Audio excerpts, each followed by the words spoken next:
안녕하세요. 정보가 세상을 바꾼다 인포뱅크입니다. 이번에 전해드릴 내용은 하락 시작한 국제유가 곡물가격 인플레 잡힐까에 대해서 한번 알아보도록 하겠습니다. 여러분의 구독, 좋아요, 그리고 필요하시면 알람 설정까지 부탁드리겠습니다. 지금 러시아의 우크라이나 침공으로 인해서 원유값이 상승을 했죠. 그러면서 인플레이션을 부추기고 있습니다. 그런데 지금 현재 국제유가가 배럴당 80달러대로 내려가고 밀, 옥수수 등 곡물 가격도 하락세를 보이면서 앞으로 국내 물가 그리고 글로벌 인플레이션이 꺾일 수 있을 것이라는 기대감이 커지고 있습니다. 그러나 이러한 일반적인 기대감과는 달리 전문가들은 유가의 하락에도 불구하고 외식 물가나 서비스, 가공식품 가격 등은 가격 인하 요인이 발생해도 원상 회복이 어려운 경직성이 있어서 실제로 물가 하락으로 이어지기까지는 좀 지금 시간이 좀 걸릴 것이다. 여전히 상승 압력을 다소 완화할 수준이다 라고 내다보고 있습니다. 왜냐하면 아직까지 원인이 완전히 해소된 것이 아니죠. 그래서 지금 러시아의 우크라이나 침공 이것이 완전히 끝난 것도 아니고 원유 가격이 지금 떨어졌다고 그래도 이것은 좀 일시적인 현상일 뿐이라는 그런 말들도 나오고 있습니다. 또한 가장 큰 원인 중에 하나였었던 곡물의 수출이 우크라이나 시작이 되었는데 이것이 언제까지 갈 것이냐라는 그런 측면들도 여러 가지가 있죠. 그래서 완전하게 그렇게 되지 않았다. 그리고 유럽의 경우에는 러시아의 천연가스 봉쇄가 가장 대표적이라는 것이죠. 이 천연가스의 그러한 부족 현상 이런 것들 때문에 지금 독일이 난리 났다라는 그런 말까지 나오고 있습니다. 자, 그래서 이번에 시작합니다. 하락 시작한 국제유가 곡물가격 하락, 인플레 잡힐까입니다. 6월 금융시장에 따르면 글로벌 침체에 대한 우려로 국제유가가 배럴당 80달러대로 내려가면서 우크라이나 전쟁 이전 수준으로 회복했다라는 말이 나오고 있습니다. 4일 미국 서부 텍사스산 원유인 WTI 9월물 가격이 2.34% 급락한 배럴당 88.54달러를 기록했습니다. WTI가 배럴당 90달러 아래로 내려간 것은 올해 2월 2일인 88.26달러 이후 6개월 만에 처음이라는 것이죠. 영국의 런던 국제 선물 거래소에서 10월 말 브렌트유도 2.75% 급락한 배럴당 94.12달러에 마감을 했습니다. 이 가격도 2월 18일 93.54달러 이후 6개월 만에 가장 낮은 수준이라는 것이죠. 주요 산유국들의 협의체인 오펙 플러스가 원유를 찔끔 증산하기로 하면서 한때 2% 이상 급등했던 유가가 미국의 원유 재고가 3주 만에 늘어났다는 소식에 하락세로 돌아갔습니다. 지금 오펙 플러스와 같은 경우는 지금 도움이 되지 않는 상황. 이 오펙 플러스를 이끄는 두 나라가 있는데 러시아와 사우디입니다. 러시아와 같은 경우는 제재가 걸려있기 때문에 큰 영향력을 끼치지 못하지만 지금 사우디가 가장 큰 영향력을 끼치고 있는데 사우디가 미국의 말을 거부한 거죠. 그리고 미국 내에서도 셰일 가스, 셰일 원전을 개발하라 라고 했는데 대형 업체들이 아니다, 우린 못하겠다 라고 지금 얘기가 나오고 있는 상황이죠. 그래서 지금 현재 미국 원유 재고가 3주 만에 다시 늘어났다라고 해도 이게 언제 다시 원유 재고가 하락할 수 있기 때문에 예상보다 이것은 나중에 두고 봐야 된다는 거죠. 특히 겨울에 지금 다가가면 다가갈수록 이것에 대해서 두려움이 더 커진다라는 것도 우리가 우려를 해야 되는 상황이죠. 지금 원유 가격이 급등한 원인은 러시아의 우크라이나 침공입니다. 침공 이후 한때 배럴당 120달러까지 올라가게 되었다는 것이죠. 이번 원유 가격의 하락으로 코로나19 재확산과 경기 침체로 인한 원유 수요의 급격한 둔화에 대한 우려라는 것이죠. 이 배경이 코로나19가 재확산이 되고 경기 침체가 다가오고 있죠. 왜냐하면 금리를 계속 올리기 때문에 그렇죠. 금리를 올리면서 시중에 돈줄이 쬐게 돼요. 돈줄이 쬐게 되면서 사람들이 소비 지갑을 열지 않습니다. 이러한 것들이 다 영향이 있다라는 거죠. 그래서 지금 이렇게 보고 있어요. 코로나19가 재확산이 되면서 사람들의 이동도 제한이 될 것이고 경기 침체에 따른 사람들이 자동차들과 전력 사용이 줄 것이라는 우려 때문에 이러한 그 원유 수요가 급감할 것이다 라고 생각을 해서 이 원유 가격 자체가 떨어지게 된 것입니다. 120달러가 넘어갔던 이것이 지속적으로 떨어졌다가 드디어 90달러대를 뚫고 내려오게 된 것이죠. 이제 또 하나의 인플레이션 원인으로 지목되고 있는 곡물의 가격도 하락하고 있습니다. 이 가장 큰 이유는 우크라이나가 지금 곡물 수출을 시작을 했다라는 그런 내용 때문이죠. 유엔 식량농업기구 FAO에 따르면 6월 세계 곡물 가격 지수는 전달인 173.5보다 4.1% 하락한 166.3을 나타냈다는 것입니다. 이는 지난 2월 145.3 이후 가장 낮은 수준이죠. 이 수치는 러시아의 우크라이나 침공을 한 지난 2월 145.3 이후 가장 낮은 수준이라는 것입니다. 그리고 곡물, 육류, 유제품, 설탕 등의 가격 지수를 종합한 세계 식량 가격 지수도 전월 달인 157.9 대비 2.3% 하락한 154.2를 기록했습니다. 이 수치 또한 러시아의 우크라이나 침공을 한 지난 2월 달에 141.10 이후 가장 낮은 수준이라는 것이죠. 자, 지금 다 이게 하나로 연결이 돼 있어요. 곡물, 육류, 유제품, 설탕까지 다 하나로 연결이 되는데, 왜냐하면 지금 고기라고 지금 불리는 대표적인 것이 지금 돼지하고 소죠. 여기에 원재료가 지금 곡물이라는 것입니다. 곡물이 수출이 되지 않아서 돼지, 소 가격이 상승을 했어요. 여기 특히 소에 연결이 되는 게 유제품이죠. 다 연결이 된 것입니다. 설탕도 지금 가격이 상당히 오르고 있는 상황. 그래도 지금 또 떨어졌다라는 지금 얘기가 나오고 있죠. 즉 우크라이나가 곡물을 수출하게 되면서 이 모든 막혔던 것이 혈이 뚫렸다라는 그런 말이 나오고 있습니다. 에너지 수입 의존도가 높은 우리나라의 경우에도 국제유가 등 원자재 가격이 오르게 되면 수입 물가의 상승으로 이어지기 때문에 소비자 물가를 끌어올리는 역할을 합니다. 즉 인플레이션의 위험에 노출이 되게 되는 것이죠. 국제유가의 하락은 국내 물가의 하락으로 이어질 수가 있습니다. 이 원자재 가격이 오르기 때문에 이 원자재 가격에 연결되는 것, 특히 전력이죠. 전력과 그리고 지금 오일, 석유 가격이 같이 하락할 수 있기 때문이죠.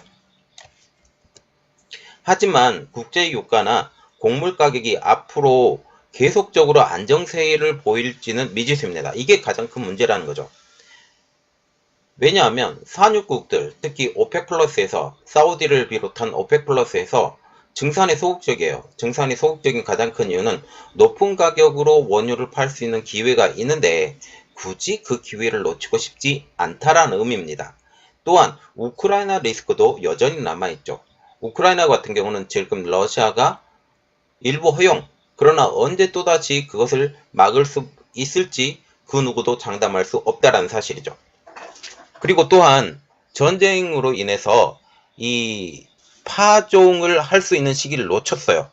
그래서 우크라이나 곡물 수확량도 큰 폭으로 줄 수밖에 없고, 또한 폭염이나 가뭄으로 미국 등지의 쌀, 밀, 옥수수 등의 곡물 생산량도 줄고 있기 때문이다. 지금 인도와 같은 경우도 마찬가지로 곡물의 생산량이 주는 상황, 베트남도 마찬가지예요. 세계적인 이상기후 때문에 이러한 일들이 벌어지고 있어서 지금 여러 가지 측면으로 볼 때 곡물 가격이 급속도로 낮아질 것이냐 라는 것에 대해서는 퀘스천 마크가 붙는다는 사실이죠. 전문가들도 외식 물가, 서비스, 가공식품 등은 원상 회복이 어려운 경직성을 지니고 있기 때문에 유가가 하락한다고 해서 곧바로 물가 하락으로 이어지기보다는 물가 상승 압력을 제약하는 수준, 그래서 떨어지는 것보다는 더 이상 오르지 않는 수준이 될 것이라고 내다보고 있습니다. 현재 인플레의 가장 주범으로 보이고 있는 원유 가격이 여전히 고공행진이라는 것이죠. 지금 현재 그 90달러 수준, 이것도 굉장히 높은 수준이라는 것입니다.